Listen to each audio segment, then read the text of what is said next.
Hello, welcome to CCJ 3701 Research Methods in Criminology. I'm Dr. Jensen, and today we're talking about how we collect crime statistics. A brief overview. We're going to talk about criminology generally and what I call the crime funnel. You'll also see this revisited in your criminal justice classes where we talk about the pattern by which we know about offending and after apprehension and sentencing and all these kinds of steps that happen in the justice process. We will also talk about primary sources of information on crime, including benefits, limitations, and known relationships. And this is how we are able to get a more true and accurate picture of what's happening out there. And then finally, we'll talk about trends and patterns. So this is where you get to appear like an expert whenever you're talking to your friends and family about your criminology degree, because you get the inside track on how crime statistics actually work versus what they may know generally from news reporting. So let's jump in. So first of all, I always like to show this slide to my students. What will criminology teach me? And this is important to pin down because a lot of times we kind of fuse together criminology and criminal justice. So remember, a study of criminology is about criminal behavior, right? We study the process by which crime happens. Criminal justice is a study of the system, the justice system itself and how it works. So again, it's important to distinguish those two areas so that they don't get fused together and people get a little bit misled. But when we study criminology, faculty feel that the police academy, or what many people call POST, Police Officer Standards and Training, is really the best place for a student to learn about criminal procedure, go into law enforcement, and learn how to shoot a gun, as well as, tactical types of things and procedural things. A study of criminology will teach the critical thinking and judgment necessary to know when to leave a gun in its holster. So we think about, how did this behavior happen? What process occurred? What's happening in this person's life? And the behavioral aspects of offending and victimization that we need to be thinking about before we just react. It also provides students an examination of factors such as race, class, gender, and context, the social processes that can inform criminal justice practice and policy. So oftentimes criminologists will work side by side with criminal justice professionals to do research and study criminal behavior to try to reduce it or eliminate it, or even help victims. So again, I just like to try to make sure that separation is very clear before we just plunge into data. So the big question for this lecture is, how do we capture and measure crime in our communities? And to do that, we have to use what we call the crime funnel. So it comes out in several parts, but we're going to start at the very, very top, which is the largest capture of crime. So this would be felonies committed. So annually, in any given year, we see about 42 million felonies committed each year. And we find out about those in a variety of ways, but these are just felonies people do. And again, we're just using felonies as an example. We're not even getting into misdemeanors, which there's a lot of those too, as many of you understand. But if we just look at those felonies committed, which ones turn into crime, right? We have to be reported. So if we took 100% of all crime that happens, felonies committed, only about 12 million of those 42 million actually turn into a crime report. So it's just a little under a third. And when you think about it, how many times have you experienced a crime that you didn't bother to report, right? It's very common with burglary and theft. And there are a lot of reasons for that. We believe, it won't make a difference. I'm not going to get my stuff back anyway. Or I think I know who did it. I'm going to take matters into my own hands. Or maybe we're worried about retribution or risk we create by reporting it, right? So there's a lot of reasons people don't report crime. But in any case, the ones that are known are about 29% of felonies actually committed. So people will ask, well, how do we know a felony was committed?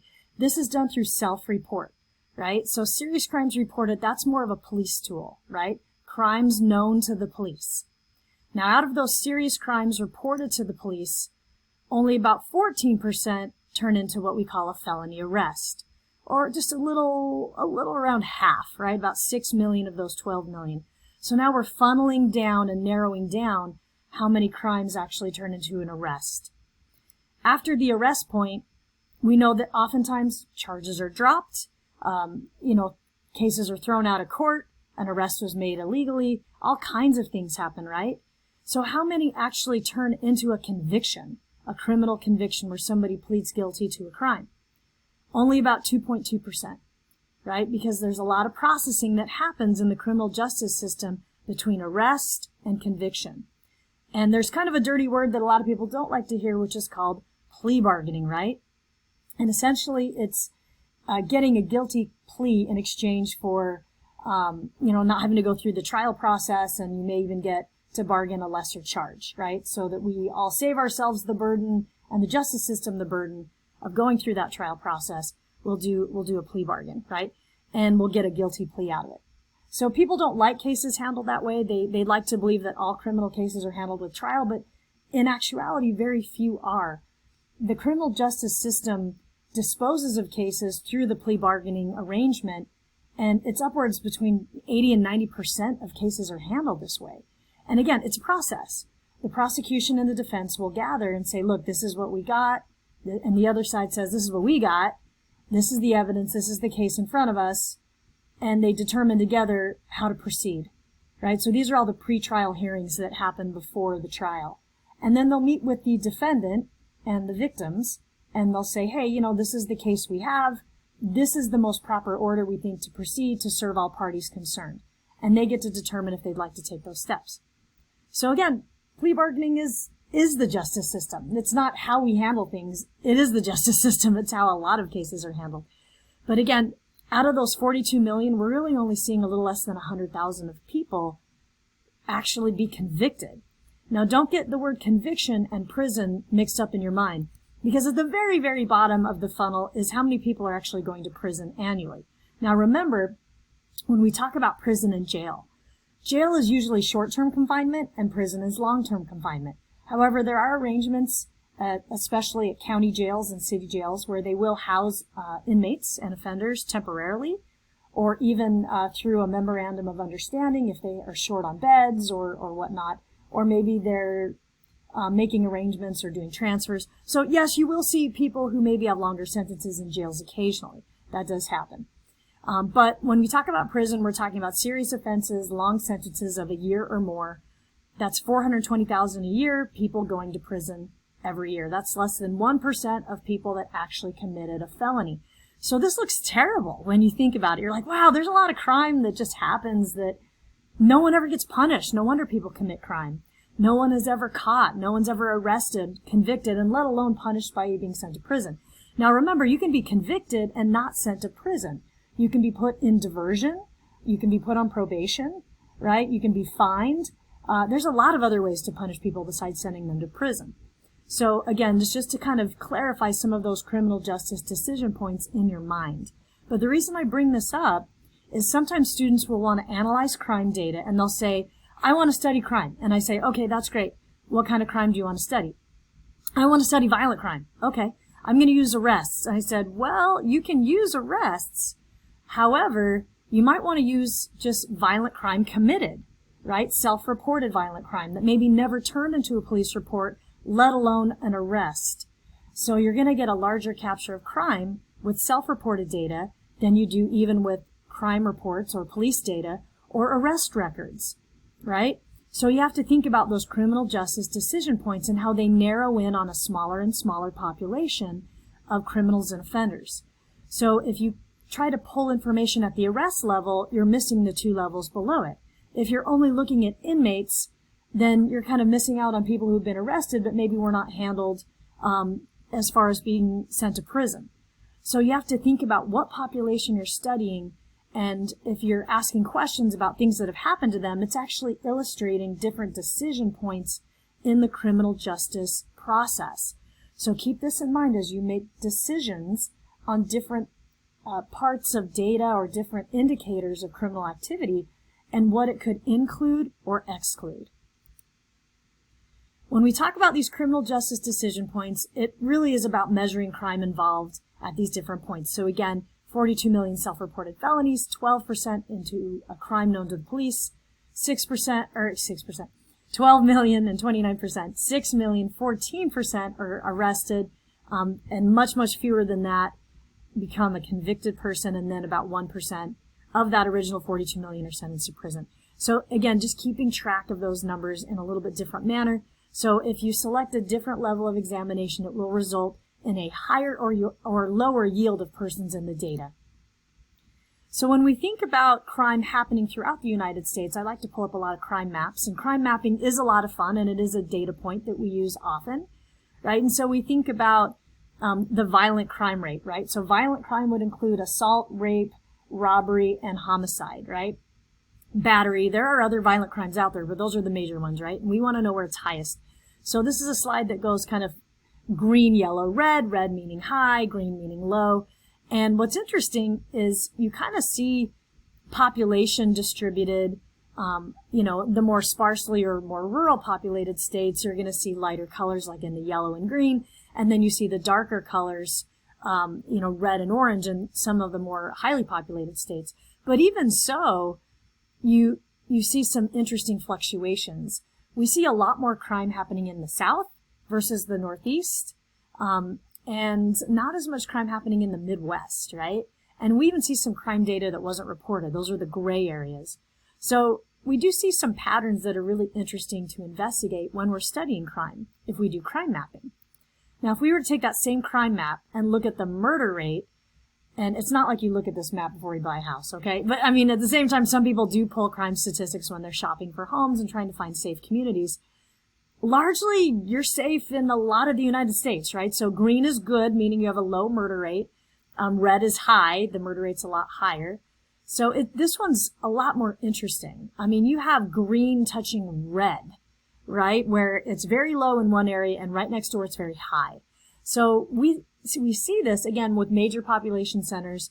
We also see this with areas that are tourist destinations or that have warm climate, because the warmer the area, the more people are outside and busy and doing things, because a lot of times the colder weather states, people stay inside. So you could maybe argue maybe you'll see violent crime if everyone has cabin fever and they're driving each other crazy indoors, but they're not out and about getting into trouble, being active like they would be in a warmer climate area. And so, yeah, we actually do look at temperature and murder and violent crime. So again, just another way to look at crime mapping. So the major areas of how we collect crime statistics are many areas, right? So we have official statistics, crimes recorded and reported by the police that come from around 18,000 different law enforcement agencies. We can also extract court data from all the different circuit courts, and we can do some agency monitoring, which happens from the Department of Justice. We also can collect our own data doing victim surveys or offender surveys. Oftentimes we do offender surveys in prisons and jail. We do victim surveys annually, or we do even research that just has maybe a section on crime and victimization where people self-report that. We'll also report crimes discovered or even potential crimes. So when we say potential crimes, it's more of a wording of a hypothetical crime. So it's worded usually like this: would you steal a car if you knew you couldn't get caught, right? So we'll ask people kind of hypothetical or future leading questions. How tempted would you be? And it's almost like a moral compass kind of question. Would you do wrong if you knew you wouldn't get caught or punished for it, right? Would you do it anyway? And then certainly we have drug surveillance systems, and we can tap into things like crimes undiscovered, where we apprehend major drug rings and confiscate drugs and things like that. So again, primary sources of crime data, these are the big official sources that we use. And I can't emphasize more than this, using clean data from reliable sources when we measure crime is really, really important. So many of you have probably been on websites before looking at crime. So we have the UCR, those are the Uniform Crime Reports, and again, those come from law enforcement agencies.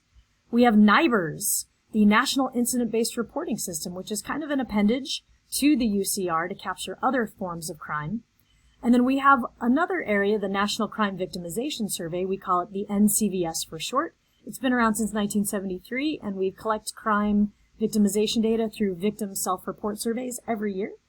And then we have other just major sources. There are two examples on this last slide, like the National Youth Survey, NYS, or we have AdHealth, the National Longitudinal Survey of Adolescent to Adult Health.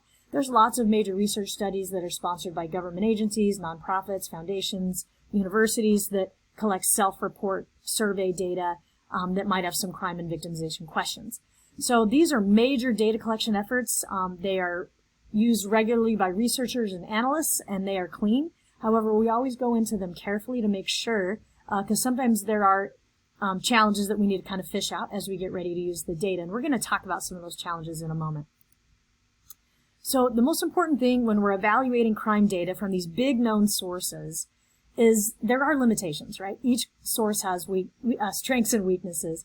All sources record similar trends regarding personal characteristics of serious offenders and victims, or also when and where the crime occurs. So think about what's on a police report. We have the location, we have descriptions of offender and victim most of the time, we have date, time, place, information about what the nature of the crime was. So we get a lot of good information from police reports, but we don't get everything, right? And what if the victim and offender don't know each other, they didn't see each other, and we're not going to get that, right? Sources are pretty reliable indicators of fluctuations in yearly crime rates, so we can compare crime increasing or decreasing over time, which is kind of nice. But when it comes to evaluating crime trends, there are several consistent relationships that we know in the research that should be visible in these crime sources, and there are some variations to them. So there's 4 major relationships that we already know that research tells us exist. The first one is gender and crime. So we know, generally speaking, that offenders are mostly male, and it's mostly male-on-male victimization. We do have female offenders, and they do have some unique traits that we'll talk about, especially in crimes such as prostitution, right? And we also have female victims that are overrepresented in some crimes, such as sexual assault. So these are known relationships that we have in the research, and they should be pretty evident in the data when we start looking at crime. We also have relationships with race and crime.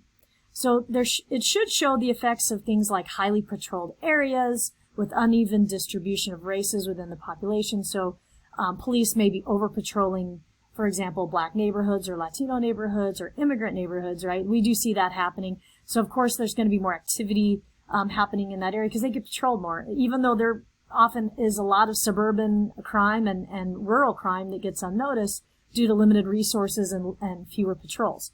So we have to think about different racial groups and ethnic groups and how they're distributed in different geographical areas and how patrolling can actually create some crime relationships due to the areas they tend to reside in and migrate to. The last 2 major known relationships we have are age and crime and social class and crime. So when it comes to age and crime, we know that offending tends to peak at age 17 to 25 years, with a sharp tapering off after that due to life course changes. So as people get older, more mature, and settle down, they don't tend to participate in crime as much, right? And it should capture the potential offending risks that we see with adolescents, right? We know teenagers are mobile and impulsive and with friends and can get into trouble easily. And it should also show geriatrics as victims as well, right? They're more vulnerable victims, as they may lose function, as they age, right? So we see them represented and overrepresented, really, in things like fraud and stuff like that. So we don't see a lot of geriatric criminals, but we actually see a lot of geriatric victims, people that are older. And then finally, on social class and crime, we know that crime is unevenly distributed throughout poor urban areas. And there are some exceptions of white-collar crimes and certainly drug offending because there's a market system when it comes to drug offending, and we should see those kinds of relationships distributed as well. And then, of course, you'll see some clustering around things like college campuses, around wealthy neighborhoods, and so forth, where people have more access and advantage. All right, so when it comes to official statistics, we're going to go through those 4 major sources in a moment. But really, the first big one that everybody looks at is the Uniform Crime Index, right? The UCR, collected by the FBI, right? So it's really our source, our official crime rate. And essentially, we've had it around since the 1930s. So it's the longest running collection of crime in the United States for crimes reported and known to the police. And today, over 18,000 law enforcement agencies, city, county, and state will report annually per 100,000 persons, right? And it's really split up into 2 areas. So we have type 1 and type 2 offenses, and those are also known as the index crimes and the non-index crimes, okay? So a battery in one state might be an assault in another, right? A rape in one state might be aggravated sexual assault in another. And these would be what we call the non-index crimes, right? So when the individual statutes are matched up really neatly with the FBI definitions, those are the index crimes, and there's 8 of them. We'll talk about them in just a moment.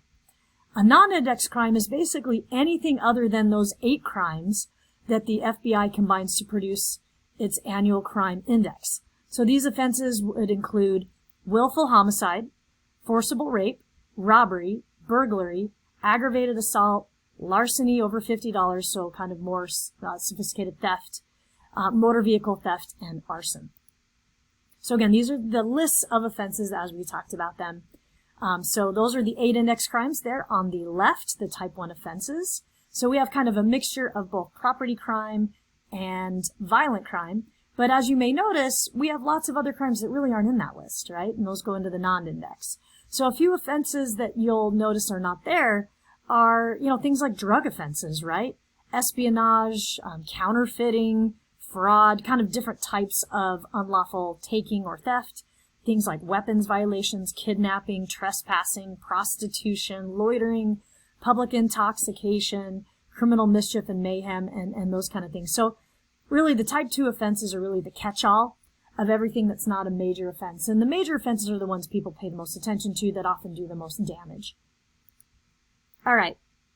So when we talk about the UCR, or the Uniform Crime Reports, it's really just a large database compiled by the FBI, the Federal Bureau of Investigation, the crimes reported and arrests made each year throughout the United States. So, really accuracy can be somewhat suspect, as research indicates that less than half of all crime victims actually even report the incidents to the police. And there's other official data such as arrest data and court referrals, police reports, prison records, etc., that can actually provide demographic information like race, sex, age, offense type, location, and also provide data on more serious offense types, right? So these reports more accurately reflect the biases within the criminal justice system, and it also incorporates varying levels of criminal justice discretion and negotiation, especially at arrest and during trial. And as you may think about as well, for younger offenders, which have an entirely separate justice system, right? They use the juvenile justice system. There's a lot of negotiation that happens in there. There's a lot of words we don't even use, right? So we use juvenile detention. We don't even use words like incarceration, right? And we use indeterminate sentencing with juveniles because they have to complete programs, because there's more of a focus on rehabilitation for young people versus adults.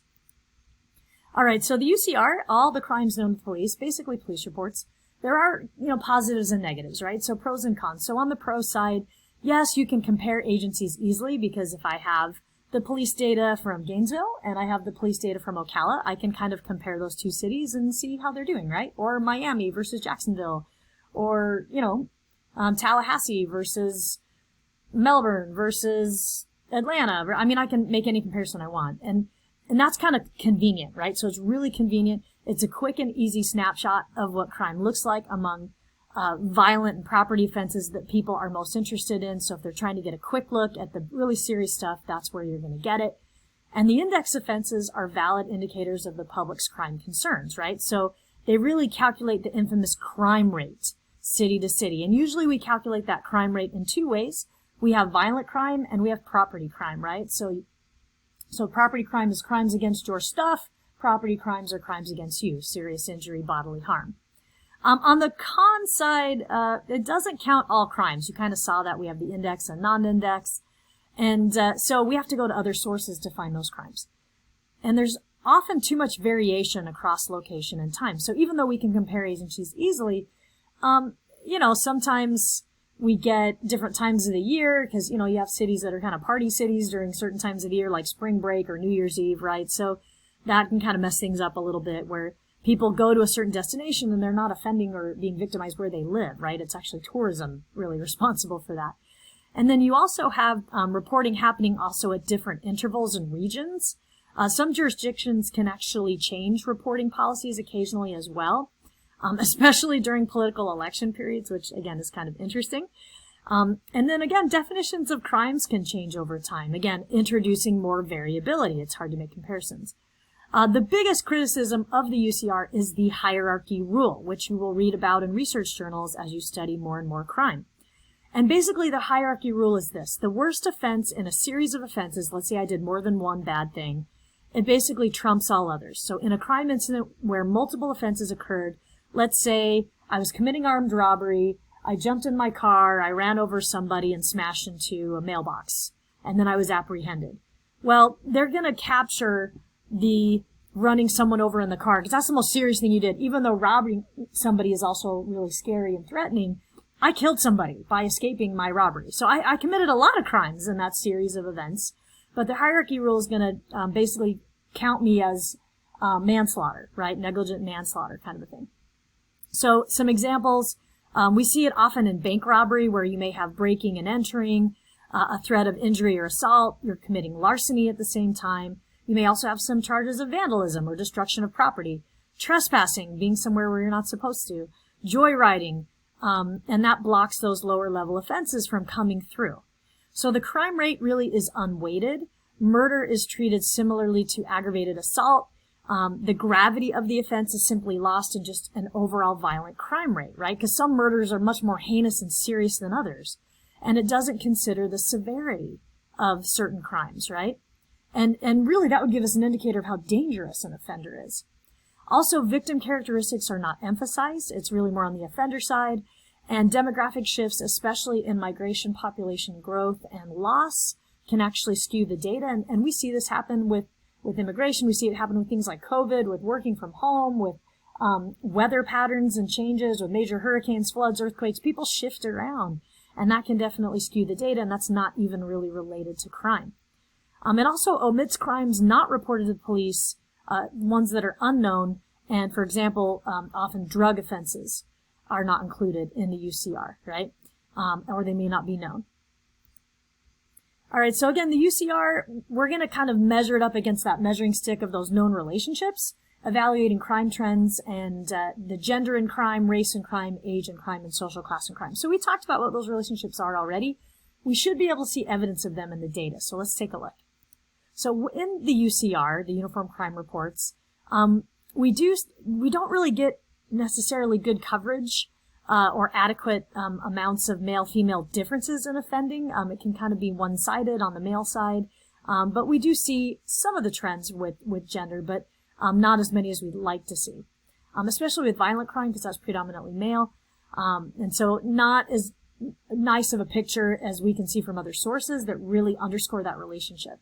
Also with race and crime, it is reflective of trends and shifts and biases in policing practices, which influence reporting, right? But it does overrepresent racial minorities in the data. And we have really solid research from Robert Sampson over at Harvard to back that up.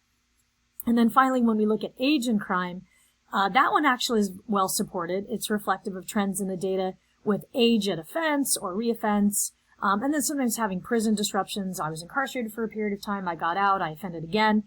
So we actually do see that represented pretty well in the UCR. Because as we get those crime reports, we can find offenders who are already in criminal databases and know that they are repeat offenders or habitual offenders, right? Things like that. Last relationship we'll look at is social class and crime. Overall, the UCR really doesn't capture social class, right? The status of the offender. And again, we call social class SES or socioeconomic status, and that's kind of your own personal advantage, your personal wealth, education, income, occupation, as well as your prestige or standing in society. And I mean, it's not like there's a social class checkbox on a police report, right? So we don't really get a good capture. But instead, it's paired with other data. So you can take UCR data and maybe extract social class by using the addresses of offenders, maybe some educational measures. You can get that from prisoner data by asking prisoners how much education they have. You can also maybe pull some census data, like census tracts or addresses to see where people live, where they come from, see how well off they are. But most social class measures are very crudely constructed. When they are constructed, official data tend to show that significant negative relationship between class and crime, but it doesn't clearly establish what the true differences are between the classes in any kind of meaningful way. Because, I mean, it's one thing to live in a poor neighborhood and then go to a wealthy neighborhood to offend, or maybe you're offending in your poor neighborhood. It's kind of hard to follow that pattern, right? It's kind of dotty. But we do have research from Blau, Elliott, and Ageston that find that official data can demonstrate economic inequality in very profound ways, where you see a lot of overcrowding, urbanicity, and residential instability found in areas of heavy police patrolling. So that can also be a useful way to use the data. All right, switching gears, and this might be a good pause point for you. We're going to go into NIBRS. So if you need to take a brief moment to take a break and come back, that is perfectly fine. Otherwise, we will plunge ahead into the National Incident-Based Reporting System. So NIBRS is really an addendum to the UCR. And remember, the UCR has been around since the 1930s.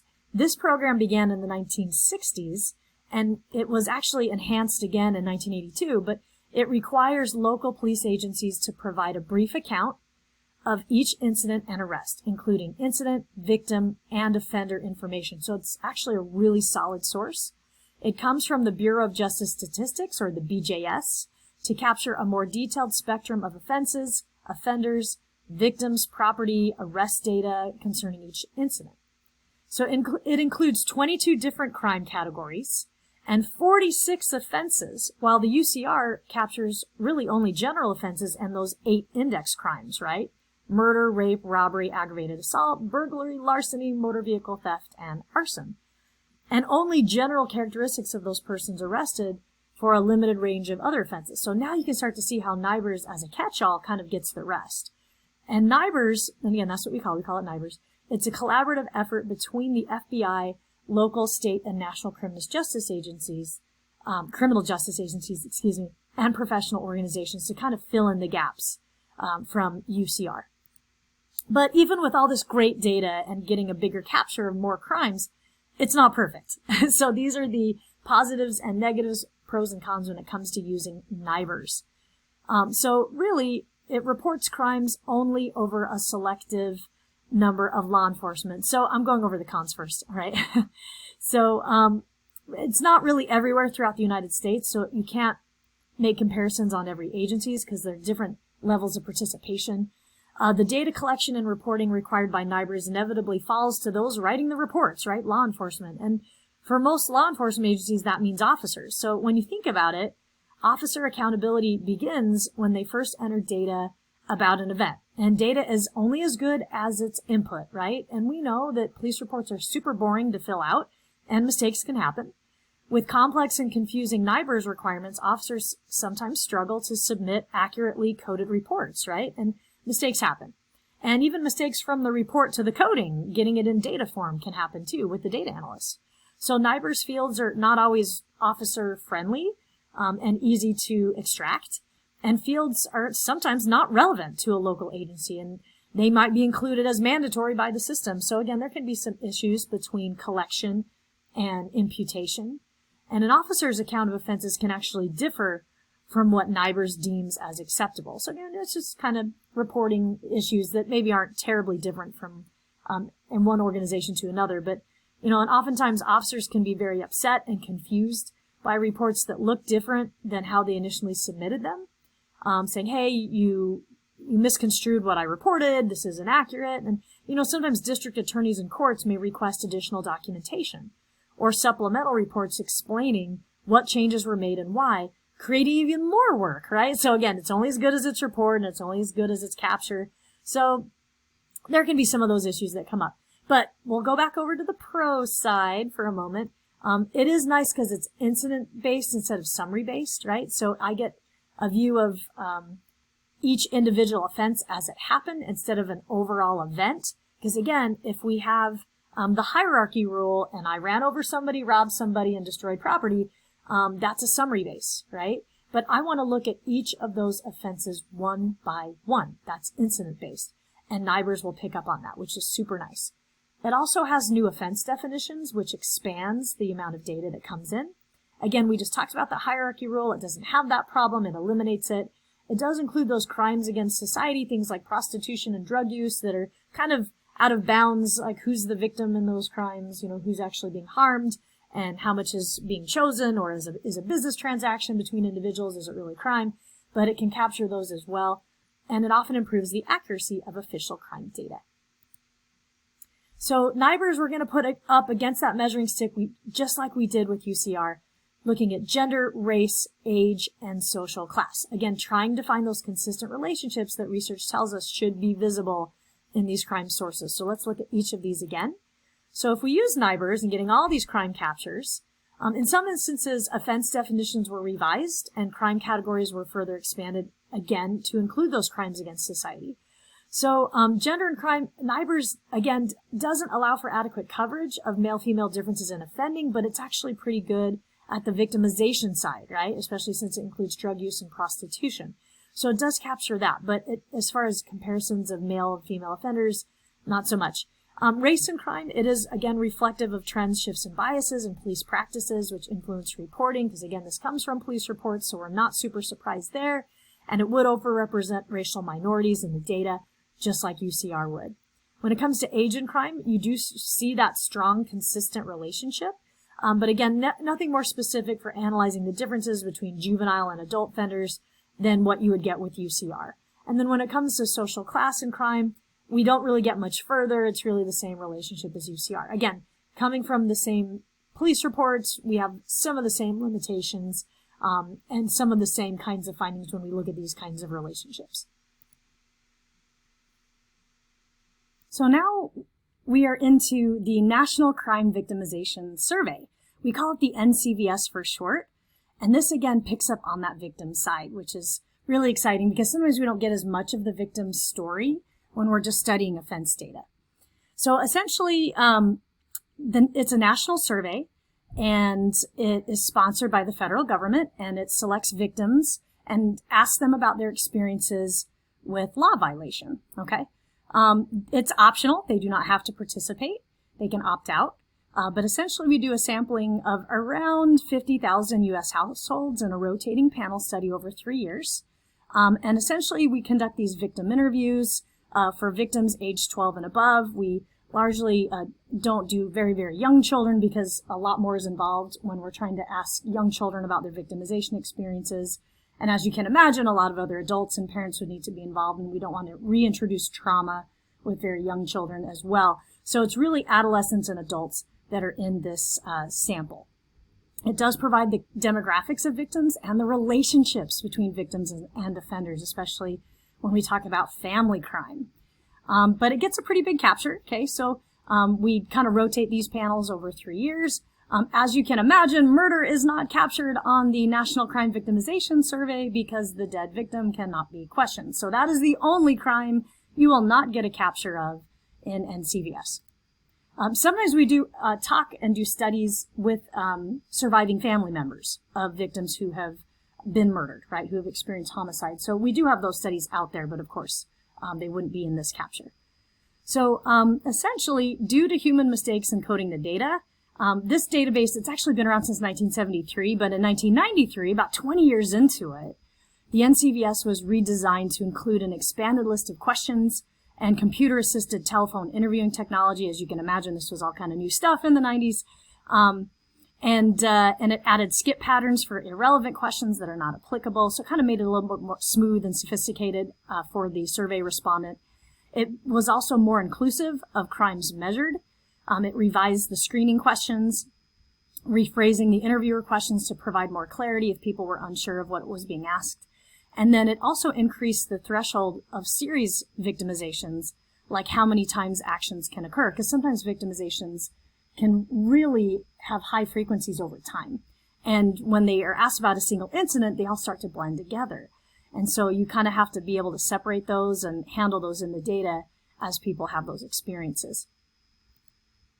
So when it comes to the NCVS, for example, this is a little revision that we might have in the question wording. If we were sending out this survey to victims, the old wording might go something like this. Did you call the police to report something that happened to you, which you thought was a crime? Or did anything happen to you, which you thought was a crime, but did not report to the police, right? Because we know, especially when it comes to crimes of rape, sexual assault, most of the time a police report is not generated out of that. But the new version of the question kind of helps prepare the person a little bit ahead of time. So there's a little bit of a prompt or script. So people often don't think of incidents committed by someone they know. Did you have something stolen from you, or were you attacked or threatened by maybe someone like this? So again, this just kind of gets that victim thinking more about, I was victimized, or that did happen to me, but that person just doesn't meet the criteria of offender in my head, or I didn't think of that as a crime. And actually, yeah, something was taken from me. I was attacked by someone at work or school, a relative or a family member, a neighbor or friend, or another person you've met or known, right? So again, we're getting into think about things that have happened to you, whether you classify them as crime or not. Were you harmed or hurt in any way? Because a lot of people write them off as just a disagreement or an argument or someone pulling a prank or acting silly or stupid or being drunk, right? But that doesn't mean those behaviors didn't happen. So we had to make sure we weren't being too formal in our thought process and that we were making sure people were being very thorough. Another revision would be something like this. So the old version would be, did someone take something directly from you by using force, such as a stick-up, a mugging, or a threat? Did anyone try to rob you by using force or threatening to harm you?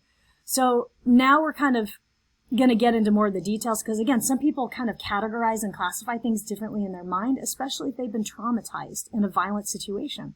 So the new version would be, has anyone attacked or threatened you in any of these ways? With a weapon, for instance, a gun or a knife, like with a baseball bat, a frying pan, scissors or a stick. Something thrown at you like a rock or a bottle, by punching, grabbing, or choking you, by a rape or an attempted rape, grabbing you, right?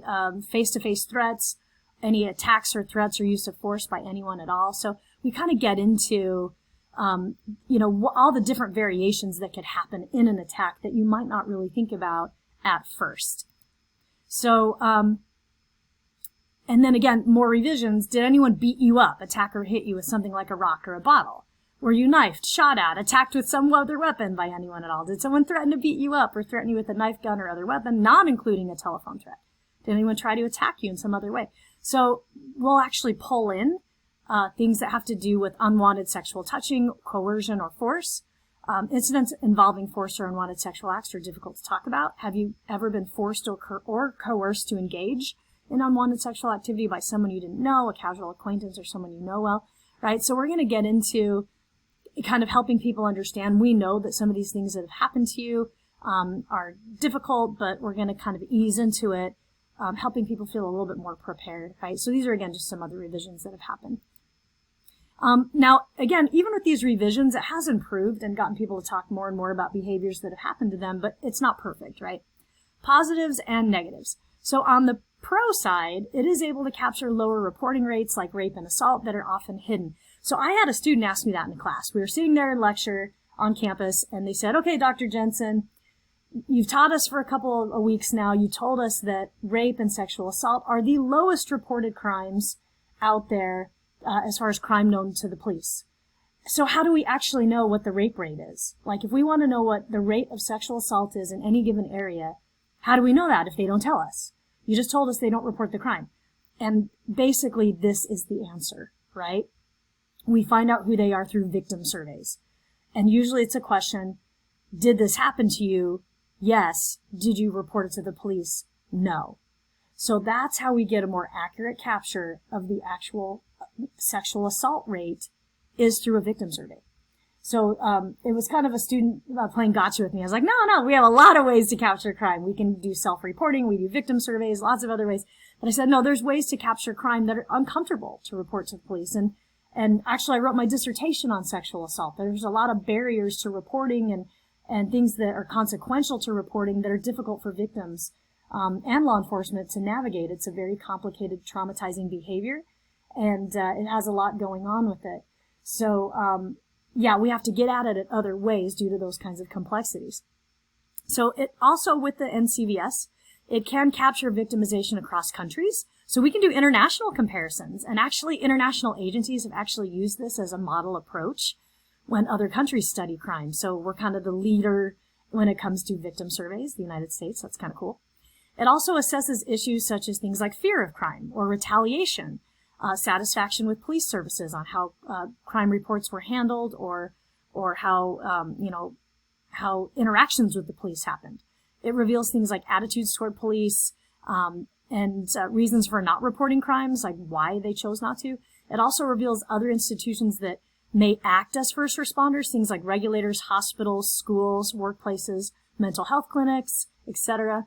And it also includes crimes not reported to the police but revealed in the victim interviews, right? And there's no Retaliation, there's no penalty for that. We just want to know if the crime occurred, and, basically it's reported in a survey but not in official statistics. But on the con side, yes, it does suffer from both over-reporting, meaning things like overlapping or multiple offenses, maybe, telling about an offense more than one time because it's front of mind, it's the most traumatic, and I describe it over and over, repeating myself without meaning to, and under-reporting. Maybe I chose not to talk about that one because there's fear of retaliation, a lack of privacy, I'm still coping or going through healing processes about it, I don't want to think about it, let alone talk about it, so it's not going to be shared. And so we know those things happen when we talk to victims, and they're very serious things to consider.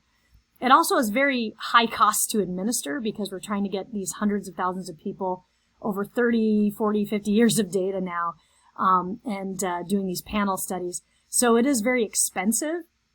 But again, it is a really solid source of data, but funding can be a challenge. We also sometimes get into things like false reporting, mistaken interpretation of incidents, poor memory, right? People have memory lapses, they can't remember.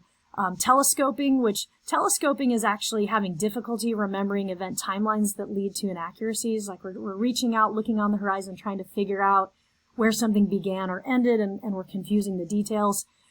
We also have over-reporting and under-reporting, which we talked about, and then also sample bias, right? Upper and middle classes are a little bit overrepresented because they're a little more reachable. Households may not include people like homeless individuals, right? Or people who are migrants that don't stay in one place for a long time, so they're a little bit harder to find. So we have some of those issues as well. But as we kind of close out studying this source of data, the National Crime Victimization Survey, we're going to go back to those known relationships, right? The same ones we've used over and over again: gender, race, age, and social class. So let's see how this data set holds up in underscoring these known relationships in the research. So when it comes to the NCVS, as far as gender and crime, this is one of the best sources to underscore that relationship, and it does reflect gender norms of reporting and offending. But we sometimes are still left with a few questions about the victim-offender relationship. Now, this data is one of the best places to find out if the victim and offender are related or know each other, right? So it still is a much better source than hardly any of the others, if you want to get into that. When it comes to race and crime, we do have research that found that victim surveys indicated racial disparities where sometimes blacks tended to underreport more serious crimes.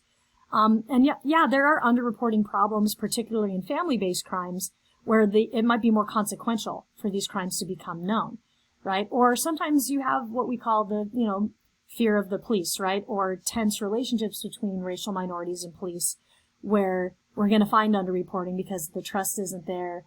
Maybe they don't have community policing there, and, the police are the enemy, right? Now, when it comes to social class and crime, it can capture perceived instead of actual or self-reported social class. So it might have those kind of biases and inaccuracies where we assume things about our offender or our victim about how well off they are, how educated they are, their status, and so forth. So it's going to reflect kind of more of our assumption, maybe rather more than the actual.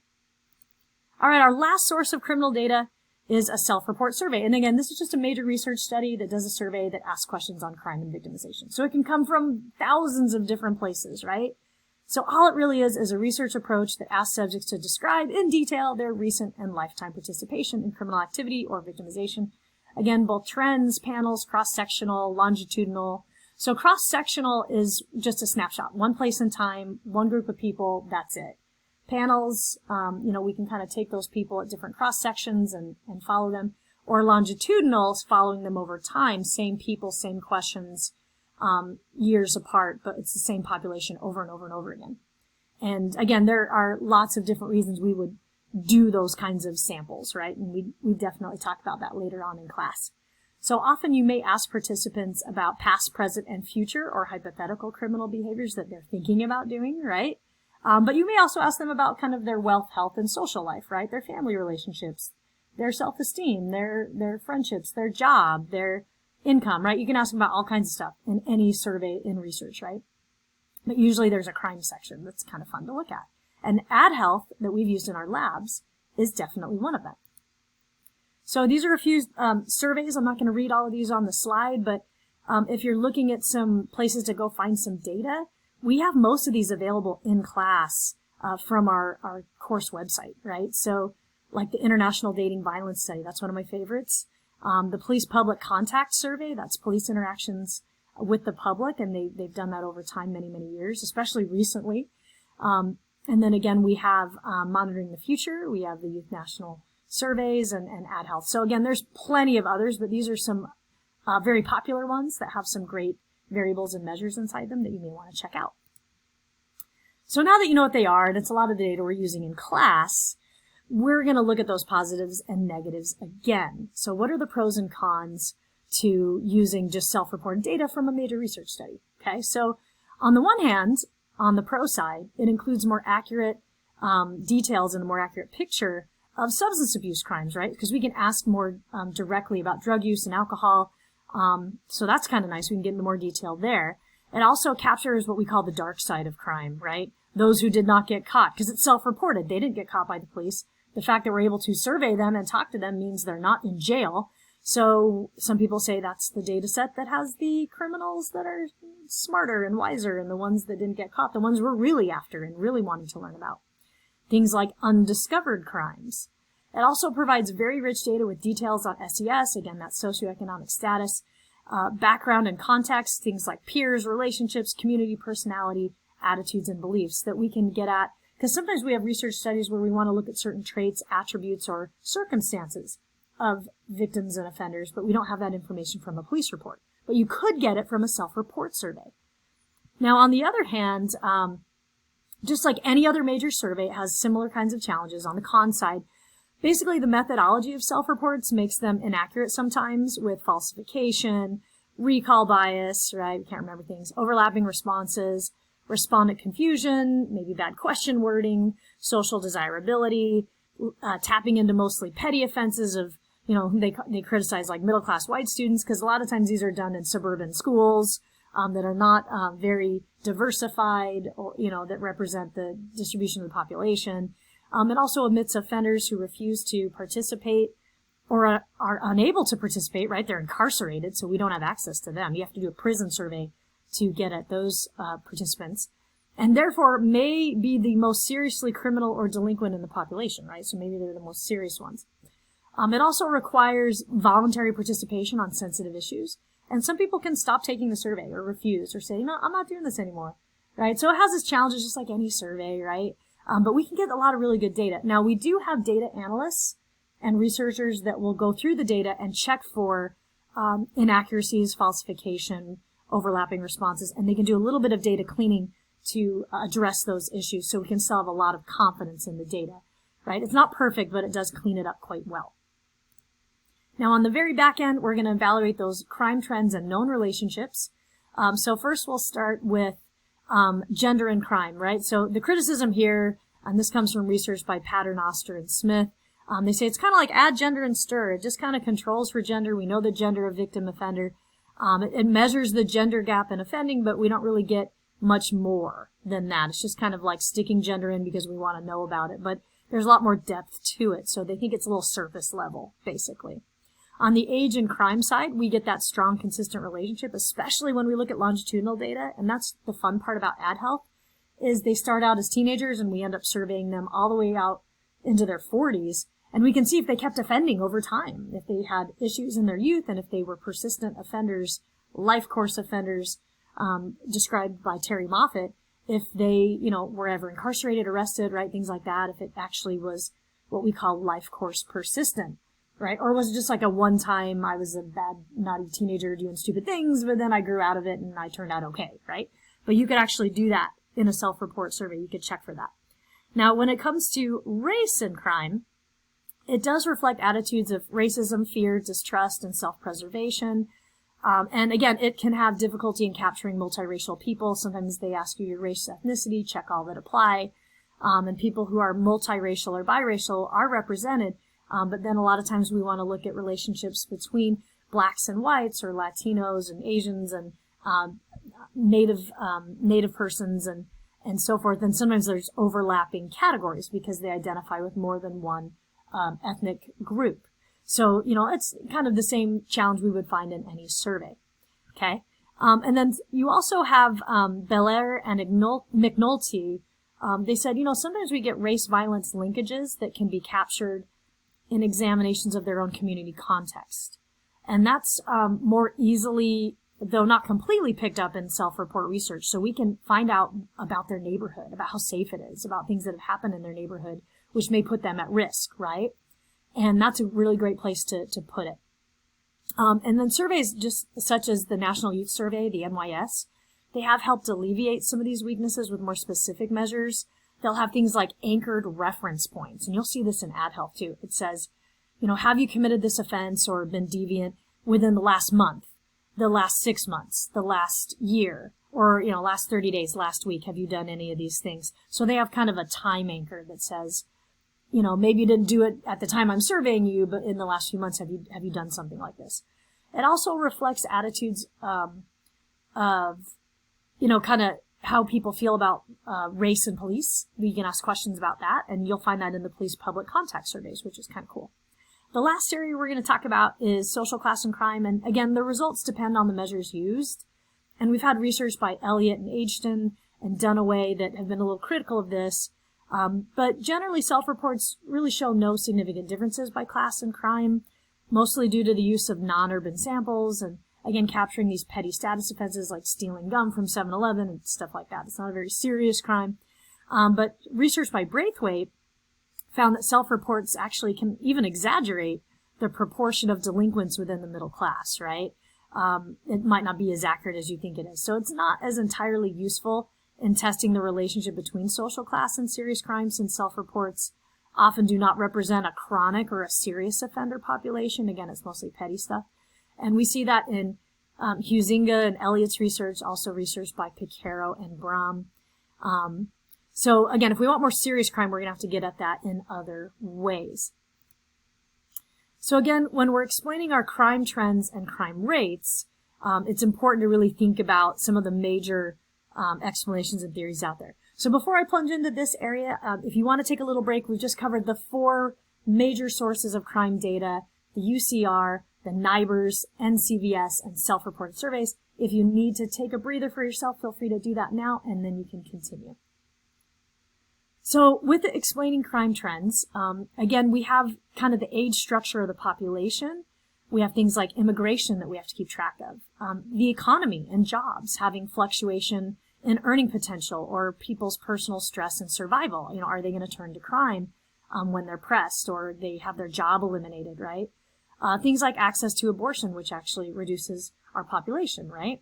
Gun availability, right? Changing weapons and laws, markets, and access, right? So especially different states have different gun laws, things like that. You also have gang membership, which we have to keep track of. It's higher in some areas than others. You have drug use. As new drugs emerge and kind of take shape, you have different market mechanisms that'll shift users to more affordable drugs, or drugs that are more pure, right? So, we had kind of the fentanyl, and the methamphetamine things going on. You also have things like media, right? So there's not much research supporting things like copycat crimes, and I have a whole class I teach about that one.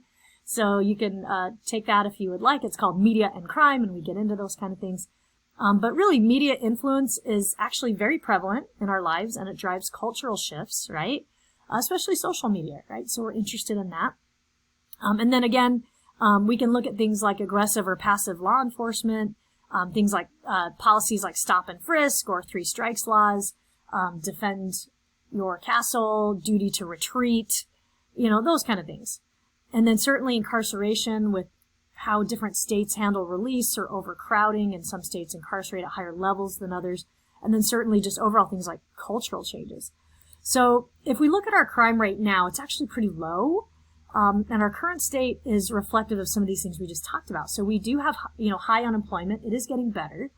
But we do have more people on food stamps. We actually have fewer people owning homes, people not as settled. Yet for all the signs of recession and inflation and something is really missing in this discussion, right? There should be more crime. But that's not what's happening. So why? Well, layoffs and again, fluctuation in the employment. So early guesses will include just jobless folks at home, keeping closer watch for thieves, right? More people out of work at home, or maybe the American population just getting older and older, people committing fewer crimes. But really, preliminary FBI crime figures for the first half of a given year shows that crime is actually falling across the entire country. Even at this high time of this time of high unemployment, foreclosures, layoffs, and really, most surprisingly, murder and manslaughter fell 10% the first half of the year. So we've seen that as well. And a lot of this research is done by Richard Rosenfeld. He has really fantastic research on crime trends. If you're interested in studying that, go see some of his work. And really, he says that's a remarkable decline given the economic conditions. So it starts to question our ideas about, people not being very well off and turning to crime to alleviate those economic pressures. So why do we have a low crime rate now? Well, Rosenfeld said he did not expect the 10% drop in killings to be sustained over the entire year, as more data is reported, right? There's going to be fluctuations. But he said the broad declines are actually really quite exceptional, given that past recessions stretching back to the 1950s have actually boosted crime rates, right? We had very high crime in the 90s. Property crime in particular were actually expected to rise. Our population has risen a tiny bit and then it fell, but it really hasn't. So overall, property crimes fell by 6.1% and violent crimes fell by 4.4%. Now that seems like a teeny amount, but it still is noticeable. It's not just a blip on a scope. So according to data collection by the FBI, crime rates really haven't been this low since the 1960s, and they are nowhere near the peak that we reached in the early 1990s. It was super high in the 90s, and it's just really fallen off. So again, there are several possible explanations. Okay, why are we seeing these kinds of trends? So, we do have extended unemployment benefits, food stamps, other government-driven economic stimuli that really have cushioned and delayed, for many people, the big blows that come from a recession or challenges from the economy. And those benefits will run out eventually, he cautioned. But really, another possible factor is with more people working from home, it is harder for burglars to break into homes or apartments unnoticed by neighbors. There's a lot more remote work going on, right? And again, big cities tend to have a large impact on national crime figures. And so when we see cities that are very technology driven, right, for apprehension, you might see more smart policing going on, more surveillance. Those efforts are also driving down national crime rates, right? Things like body cams and stuff like that, right? So the new figures show that car thefts have dropped significantly, falling nearly 19%, and also continuing a sharp downward trend in that category. And some people believe that big drop is actually due to the high security locking systems installed on most models. It's kind of standard now, as well as more high-tech deterrents like car recovery devices and GPS. There's a lot of different ways to recover a stolen vehicle. But James Allen Fox, who you'll see some more work from him in a minute, he's a criminal justice professor at Northeastern University. He said he's not surprised by those overall downward trends, and sometimes it just takes criminals a while to catch up with technology that's changed, so kind of keep a lookout for that. But again, when we look at economic turmoil, the popular wisdom is wrong, says Dr. Fox. He says, if a law-abiding citizen loses their job, they typically don't just go on a crime spree, right? It's not like they just become criminal overnight. That's not how it works. So again, further possible explanations why we're enjoying a low crime rate right now. We are seeing an aging population, right? So Fox actually argued that the decline is partly due to what he calls the graying of America, right? As the over 50 years population grows, crime tends to go down, right? Even while other social costs like healthcare go up. So Rosenfeld and Fox also doubted that big changes like a big 10% drop in murders are actually sustainable. They don't think that's going to, just stay down forever. It'll probably bump up a little bit. So again, they kind of proceed cautiously. They say, we shouldn't celebrate too loudly. It may be a statistical fluke, but again, since we see these sustained over time, we don't believe it is. But you can also generate a little bit of complacency on the part of public officials if they're enjoying this low crime rate. He says you need to kind of be cautious. You don't solve the crime problem. You only control it. And I guess it's just nicely under control and people aren't participating at as high levels as they used to, but we don't expect that to stay, sadly. So again, we do see low crime rates again in things like rape, robbery, arson. They have dropped. And each city's data was actually a little bit different, but again, collectively points to lower crime in every major category. So nationwide, rape fell by 3.3%, robbery by 6.5%, and arson by 8%. And again, there are a variety of reporting standards out there, especially for arson, but we do see an overall drop. And again, as we look at things like crime patterns, not just the actual stats. Again, most reported crimes actually occur during July and August. So if you're that dinner table conversation and you're trying to guess which months have the most crime, it's July and August. And you think about a lot of people are out of school, a lot of young people commit crime, boom, there you have it, right? It's also a warmer time of the year, more people are out and about, vacationing, and there's a lot more opportunity and risk going on during that time of the year than other times of the year. You also have large urban areas having the higher violent rate, and again, that kind of has to do with population and opportunity and so forth. And again, yes, as we reported earlier in the lecture, there is more crime in summer months versus winter months and in warmer climate areas. But let's look at the top 10 most dangerous cities, right? So this fluctuates a little bit year to year, but these cities regularly appear on the top 10 dangerous cities list.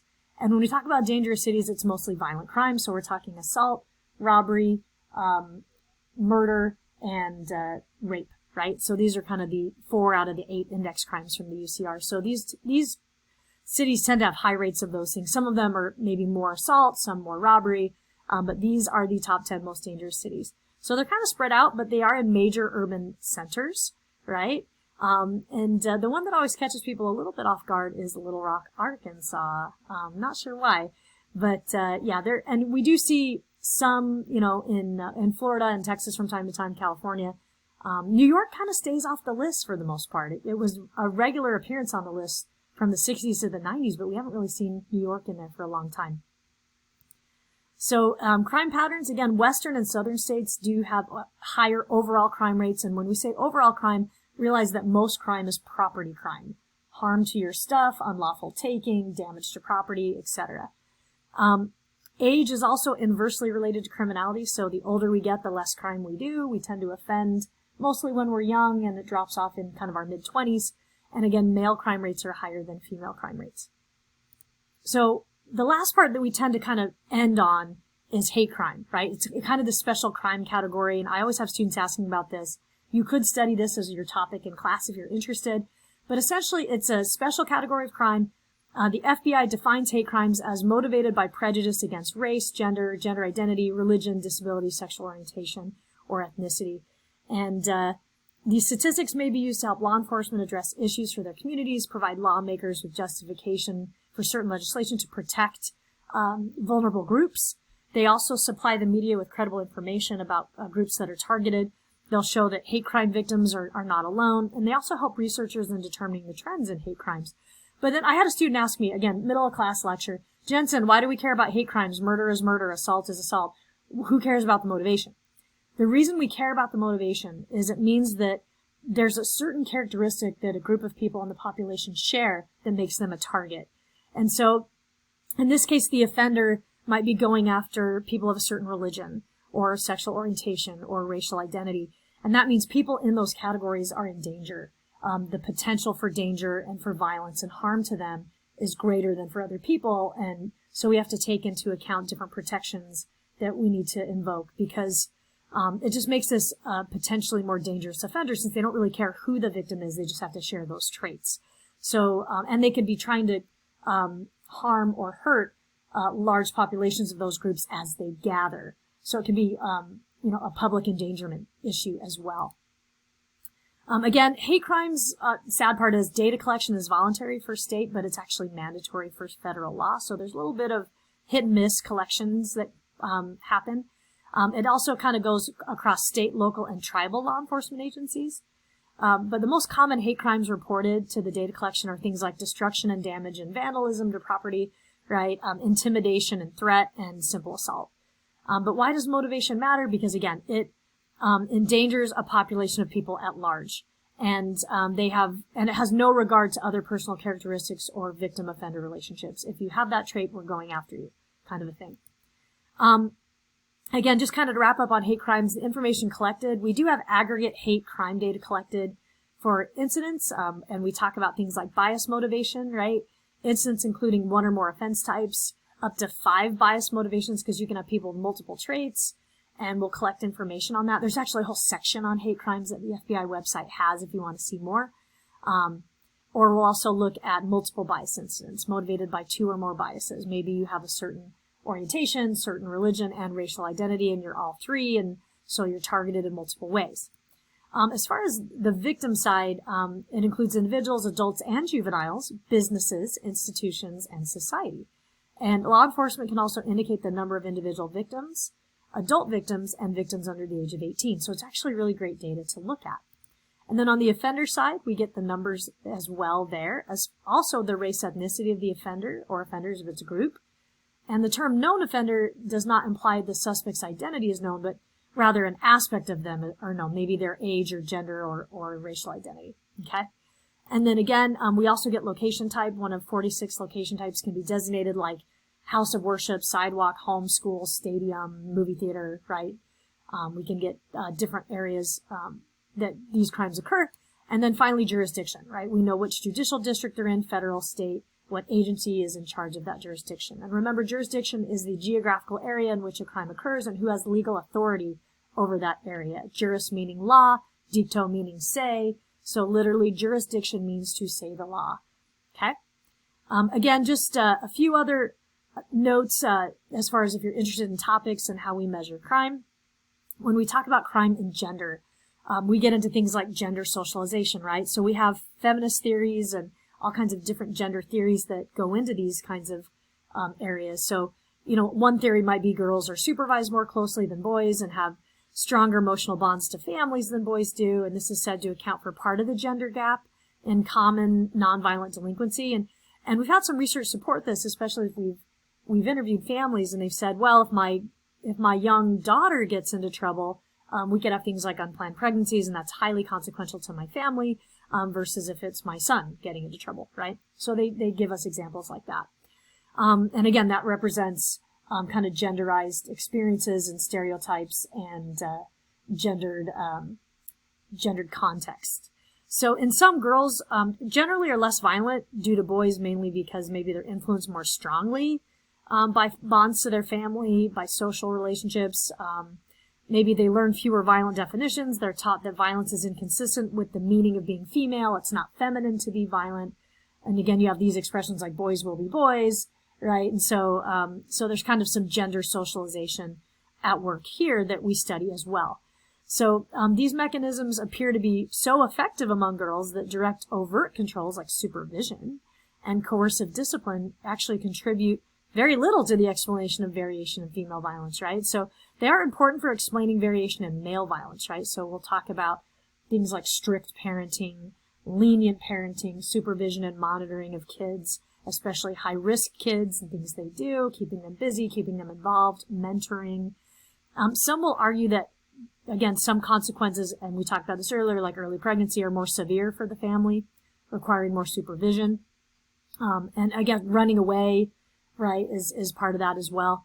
So, we do see girls versus boys participating in certain kinds of crime more than others, especially things like sex trafficking and those kinds of things. When you look at chronic offenders, there's really good research, again, by Terry Moffat that tries to see if you're just doing single incidents or you're actually offending over your whole life course. And data show that most offenders really just commit a single criminal act and on arrest actually discontinue their criminal involvement. They don't tend to participate in crime their whole life. But there is a small group of offenders, we call them chronic offenders or career criminals, right? You've heard that before. They are responsible for a majority of all criminal offenses. They just participate in very high frequency. And, punishment is inversely related to chronic offending. So the more stringent the sanction, the more likely a chronic offender is to engage in repeated criminal behavior. So we look at things like deterrence and sanctioning, and there's whole research and theory about that, right, where we talk about how we do sentencing and punishment. So again, just more kind of food for thought as we study all these different elements of crime and victimization. Whew! So we got into a lot of areas of deep research and data sources. Hopefully it wasn't too much and you took some pause points when you needed them. But this is important information that we need to have front of mind when we're choosing topics and studying crime, because it's going to direct our decision making. We have to know how data work, how it was collected, and what limitations are, and how that influences our analysis and ultimately our results and findings. So hopefully you found this lecture useful, and if you have questions about what we talked about, or you want to go for more information, please feel free to reach out, and we'll see you in the next lecture.